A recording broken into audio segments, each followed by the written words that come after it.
그래서 엄청난 세율이 부과되기 때문에 절대로 6월달 이후는 양도할 사람이 없겠다. 이렇게 판단하시면 되겠죠. 네, 안녕하세요. 반갑습니다. 이승훈 소장입니다. 자, 종부세와 양도세 일주일 뒤 운명의 날 국회 논의가 변수 이런 기사를 한번 살펴볼 건데요. 여러분들 이제 기본적인 상식이 됐지만 6월 1일이 보유세의 기준일입니다. 그래서 6월 1일 이후에 매도를 했다고 하더라도 보유자가 매도를 했다고 하더라도 6월 1일 때 내가 소유권을 갖고 있었다면 8월이나 9월이나 10월 달쯤에 집을 판다고 하더라도 그해 12월 달에 내는 보유세 그해 12월 달에 내는 종부세라든가 7, 9월 달에 내는 재산세는 전부 다 매도자가 내는 그런 형태가 되는 거죠. 그래서 6월 1일 전에 매도를 해야지만 올해 보유세를 피할 수 있기 때문에 3월 달, 4월 달에 급매가 나오면서 신고가보다 아래로 거래되는 현상이 생겼던 거고 비단 올해뿐만 아니라 작년에도 마찬가지였죠. 특히나 올해는 그게 좀 더 심했던 게 이번 6월 1일을 기점으로 해서 종부세가 크게 세율이 상승하기 때문입니다. 그런데 이런 어떤 아주 기본적인 현상으로 인한 가격 하락이 일시적인 거라는 것이 확실함에도 불구하고 많은 전문가들이 또 많은 분들이 착각을 하셨던 게 뭐냐면은 가격 하락의 전조가 보인다. 이제 대세 하락으로 빠지겠구나. 라는 이상한 발언들을 하시는 분이 무지하게 많았습니다. 3월달, 4월달에 제가 수도 없이 말씀드렸습니다만 3개월에서 4개월만 기다려봐라. 6월달 넘어가게 되면 가격이 어떻게 되는지 한번 보자. 라고 말씀드렸고 아직 6월달이 되지 않았기 때문에 섣부른 판단은 하지 않겠습니다만 벌써 조짐이 보이고 있죠. 가격이 매물이 사라지게 되면서 가격이 오르는 조짐을 보이고 있습니다. 일부 전문가분들이 이런 상식적인 것도 판단 못한다는 거에 대해서 좀 답답함을 금치 못하고 있는 상황입니다. 하여튼 한두 달만 더 지켜보시죠. 몇 가지 세법적인 변경 내용도 좀 유심히 봐주시면 좋을 것 같습니다. 일단 표로 한번 봐볼까요? 자, 기존에 있었던 것이 일반과 3주택 이상 및 조정대상 2주택으로 일단 분류해서 생각을 해야 됩니다. 3주택 이상은 조정대상 지역이냐 비조정 불문하고 3개 주택 이상이면 무조건 이쪽에 속하는 거고요. 2주택인데 비조정 지역에 있다. 그러면 이쪽으로 가는 겁니다. 조정 지역에 2주택 이상 있다. 그럼 이쪽으로 가는 거예요. 어떤 개념인지 아시겠죠? 그래서 일단 3주택 이상 및 조정대상 2주택 이상자들은 0.6에서 3.2였지만 1.2에서 6%로 거의 2배가 뛰었습니다. 무지막지하게 뛴 거죠. 세율 자체가 2배가 뛴 겁니다. 그러면 공시가격이 가만히 있다고 하더라도 작년 세금의 2배가 올라가는 형태가 되는 겁니다.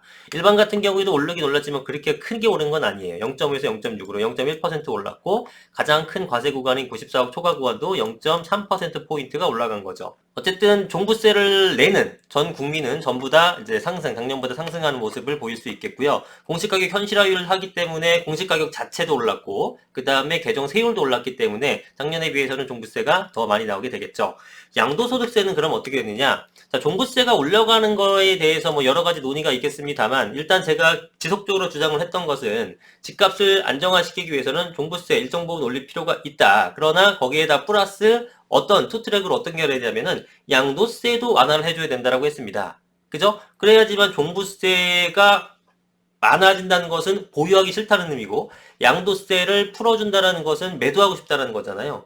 근데 지금은 종부세만 올리고 양도세도 올려버리니까 보유하기도 싫지만 팔기는 더 싫어 이러면서 그냥 꼭 버티는 모습 내지는 증여라든가 우회로를 찾아 나서면서 매물을 출하하지 않는 모습을 보이고 있는 거죠. 이 얘기를 3, 4년 전부터 계속 얘기했지만 정부는 양도세를 풀어줄 생각은 전혀 없어 보입니다. 그래서 여러분들은 사실 걱정하실 필요 없어요. 집이 있는 분들은 제가 아무리 양도세 풀어라 주장을 한다고 하더라도 말 안 듣습니다. 그러니까 현 정부 임기 내에서는 절대로 양도세 풀 것 같지 않기 때문에 안타깝게도 시장 안정화는 물 건너갔고 집 있는 분들이 경제적인 측면에서는 손해볼 일은 없을 것 같다. 정부가 고집을 피우고 있기 때문에 자 그렇고요. 어쨌든 자주택자 양도세제가 풀어주는 게 아니라 오히려 강화를 시켰는데 2주택자는 기본 세율이 이제 6에서 45%입니다. 올해도 이것도 42%에다가 최고 구간이 45%또 늘었어요. 10%포인트가 늘어나는 거니까 2주택자의 세율은 16에서 55였단 말이에요. 근데 이게 또 20으로 올랐죠. 그래서 이제 2주택자는 기본 세율의 20%, 그래서 26에서 65%가 되는 거고요. 3주택자는 10% 올라서 36에서 75%가 되는 겁니다. 근데 이 세금에다가 10%의 교육세가 또 붙기 때문에 75%에 플러스 7.5%니까 최고 세율은 82.5%다 이런 얘기가 나오는 거예요.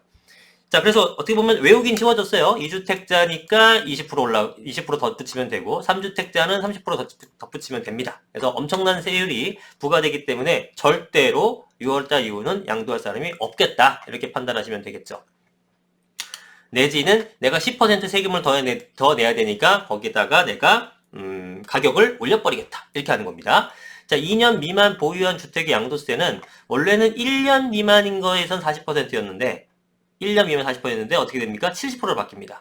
그리고 2년 미만부터 기본세율이었으니까 뭐예요? 1년을 초과하게 되면은 기본세율이었는데 이제는 안 된다. 그래서 1년 미만은 70%, 2년 미만 60%. 그러니까 무슨 뜻입니까? 시장에 던지는 그 사인은 뭐예요? 2년 미만 단기 투자 하지 말아라 라는 겁니다. 그래서 최소한 2년 이상을 가지고 가야지만 기본세율을 해주겠다라는 겁니다. 이게 주택이고 입주권도 마찬가지예요. 입주권과 주택은 이렇게 되는 거고요. 분양권은 약간 틀립니다. 여러분들 입주권과 분양권은 구별할 수 있으시죠? 예, 입주권은 그냥 재개발 재건축 같은 어떤 조합원 자격을 갖췄다. 분양권은 청약 당첨됐다. 이렇게 판단하시면 됩니다.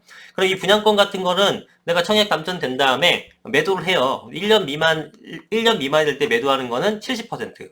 그리고 2년 미만일 경우에는 60%. 2년 이상이면 기본세율 아닙니다. 분양권은 기본세율이 없어요. 이제는. 그래서 1년 미만 70%, 2년 이상 60%. 입주권하고는 뭐가 틀리죠? 입주권은 1년 미만 70%, 2년 미만 60% 똑같지만 2년을 초과하게 되면 기본세율을 바뀌는 것에 비해서 분양권은 계속 60%. 그러니까 최소한 60% 내라. 분양권 전매하라는 거예요? 말라는 거예요? 절대 하지 말아라. 이렇게 시그널을 주는 거죠. 자, 일단은 앞서 부동산 투기가 지난 21일 공시가격 9억 원인 종부세 과세 대상 주택 기준을 12억 원, 지금은 이제 9억 원인데 12억 원으로 올려준다. 그럼 이제 그 사이에 있는 10억짜리, 12억짜리 이런 건 종부세에서 해당이 안 되겠죠. 공시가 기준으로 했을 때. 공시가격 12원 초과 구간에 대해 현행 공제에 9억을 적용하는 한. 뭐 이제 지금은 6억 원 적용하는데 9억 원. 뭐가 됐든 간에 지금 완화를 해준다는 얘기고. 내지는 종부세를 공시가격이 아닌 가격상 1, 2%의 주택에 부과하는 한. 이거는 제가 한번 영상에서 다뤘습니다만 조금 뭐 현실성이 없어 보인다. 1, 2%를 어떻게 다 줄 세우고 성적표를 다 까야 되는데 쉽지 않다. 그래서 일단은 뭐 공시가격 기준 자체를 올리거나 아니면은 공제액 자체를 올리거나 이런 식으로 완화해 줄 것 같다라고 보이는 겁니다. 세율은 건들지 않겠죠. 뭐 올리자마자 또 바로 바꾸진 않을 테니까 자존심이 있어서 뭐 이런 식으로 바꾸게 될 가능성이 높습니다. 자, 여기 재밌는 거는 양도세인데 양도세는 미세 조정될 가능성이 높다. 미세 조정된다는 것은 조정이 돼봤자 조금밖에 안 해줄 거라는 겁니다. 근본적인 양도세의 변화가 없을 거라고 못을 박은 거예요. 시장에 버티면 된다는 잘못된 신호를 줘서는 안 된다는 원칙을 지켜야 한다는 기류에서다. 자, 버티면 된다. 뭐냐면은 지금까지 양도세 계속 강화시켰는데 안 팔았다가 풀어주게 되면은 팔면서 양도 차익 실현하는 게 그게 꼴 보기 싫은 겁니다. 그래서 예정대로 내달 1일부터 양도세 중과를 시행하되 1주택자의 한 해 과세 기준을 기존 9억 원 이상에서 12억 원 이상으로 완화하는 방안. 자, 1주택자가 지금 9억 원까지 비과세 되는 게 있거든요. 근데 그거를 12억 원까지 비과세 해주겠다. 왜냐하면 전체적으로 9억 원이 이제 9억 원까지만 비과세 해주는 것은 어떤 그 원칙이었냐면은 9억 원이 넘어가는 거는 고가주택의 개념이다라고 판단의 세법에서 적용했기 때문에 9억 원까지만 해주는 거고 고가주택은 안 해줘. 이 개념이었거든요. 근데 요즘 뭐 9억 원이 고가주택입니까? 그냥 평범한 주택이죠. 그러다 보니까 이제 고가주택의 개념을 올려야 된다. 그래서 1주택자 비과세 기준도 12억 원으로 상향시켜야 되지 않느냐 이런 얘기가 나오고 있습니다. 이런 것들은 아마 통과될 가능성도 좀 있다고 봅니다. 왜냐하면 1주택자에 대해서는 투기 세력이 아니라고 보는 스탠스를 갖고 있기 때문에. 자, 여기서 한번 우리가 생각해 봐야 할 게 있어요. 강병원 민주당 최고위원은 17일 열린 부동산 특위 회의에서 특위에서 논의하는 정책이 누구를 위한 것인지 생각해 봐야 됩니다. 부동산 정책 실패의 원인 진단도 처방도 엉터리다. 이 특위가 부자들 세금을 깎아주기 위한 것이 아니기를 바란다라고 하는데 여기서 또 한번 우리가 자세히 한번 생각을 해보죠. 부자들 세금을 깎아주기 위한 것이 아니기를 바란다. 그러니까 이제 강병원 의원의 생각은 지금 집값 안정이 우선이 아닙니다. 머릿속에. 집값 안정이 우선이 아니고 부자들 세금 깎아주는 것을 하면 안 된다는 겁니다. 그 생각이 더 앞서는 거예요. 그러니까 저는 어떤 생각이냐면 반대 의견인데 제가 만약에 이쪽에 회의의 의원이라면은 지금 제일 중요한 거는 가격이 많이 올라서 젊은이들이 정글을 하고 사고 싶어도 못 사는 사람들이 많아졌고 이런 것들이잖아요. 그러니까 뭡니까? 가장 큰 대의는 뭐예요? 부동산의 시장 가격 안정화를 시키는 겁니다. 그럼 부동산 시장 안정화를 위해서는 소탐 대실하지 않고 좀 대의를 위해서 조금 해줄 거는 해줘야 돼요. 어떻게 1부터 10까지 다 취하겠습니까? 그래서 저 같으면은 양도세를 완화해 줄 겁니다. 예. 양도세를 완화해 주게 되면 어떻게 됩니까? 물량이 나오게 되겠죠. 아니 보유하게 되면 세금을 몇천만씩 뜯어봤는데 지금 양도하게 되면 몇 억씩 뜯어받으니까 안 파는 거잖아요. 그죠? 몇백만 원 정도 내는 사람은 몇천만 원 두드려 맞을 거고, 최소한. 그러니까 그게 비율이 안 맞다 보니까 몇백 내는 거, 몇천 내는 거보다는 몇백 내는 게 낫고, 몇천 내는 거보다는, 몇억 내는 거보다는 몇천 내는 게 낫기 때문에 안 파는 거라서, 보유세는 높여진 상태에서 양도세를 줄여주게 되면은, 별 차이가 없게 되면은, 나 매년 내는 거보다 한 방에 털고 가는 게 낫다. 이렇게 판단하는 사람이 있을 수 있죠. 그럼 공급도 바로 되는 거고요. 이거를 수수 없이 주장했던 거잖아요. 근데 양도세 완화의 규칙이면 대신 어떤 거를 사회적으로 합의가 돼야 되냐면은, 부자들이라고 표현할게요. 부자들, 그러니까 부동산 보유자들이 양도세를 잘 안 내기 때문에, 조금밖에 안 내기 때문에, 이득을 많이 가져가는 겁니다. 오케이, 인정해주자 이거예요. 그걸 인정해주고 시장에 물량이 쏟아지면 전반적으로 부동산 시장이 안정화 될 거 아닙니까? 부자들한테 세금 좀 깎아줘요. 그러면 우리가 얻을 수 있는 취하는 어떤 사회적인 이득이 훨씬 더 큰 거 아닙니까? 시장이 가격이 안정화된다면? 근데 지금 그게 아니에요. 이 강병원 의원의 생각은 뭐냐면은 부동산 시장 안정화 따위에는 없어요. 오직 부자들 세금 깎아주는 거는 난 그건 용납하지 못하겠다. 그 생각만 하고 있는 거죠. 그래서 부동산 세금, 부자들한테 세금 깎아줄 바에는 가격이 천정부지 치솟든 말든 누가 고통받든 말든 나는 이거는 하기 싫어라고 얘기하는 겁니다. 이게 맞는 겁니까? 아니면 부자들한테 조금 더 혜택을 준다고 하더라도, 혜택이라 볼 수 있죠. 혜택을 준다고 하더라도 사회 전반적으로 시장 안정화가 되는 것이 맞는 겁니까? 두 의견 중에 여러분들 어떤 게 맞다고 생각을 하십니까? 과연 이게 맞는 거예요? 응? 부자는 세금 깎아주는 건 도저히 못하겠다라는 게 맞는 겁니까? 부동산 가격이 이렇게 4년 동안 치솟고 앞으로도 치솟을 걸로 예상되는 이러한 정책을 내놓으면서 아직도 정신을 못 차리고 있는데? 근데도 여러분들은 이거를 계속 옹호하는 사람들이 있죠. 이게 맞다. 말 그대로 본인이 말씀하신 것처럼 특위에서 논의하는 정책이 누구를 위한 것입니까? 진정 국민을 위한 것이라면 대다수 국민을 위해서 부동산 시장 가격을 안정화를 시켜야 되는 겁니다. 이번에 현재 그 민주당이 표에서 많이 밀린 게 뭐예요? 부동산 정책을 잘못 썼다라는 것들이 가장 크잖아요. 예?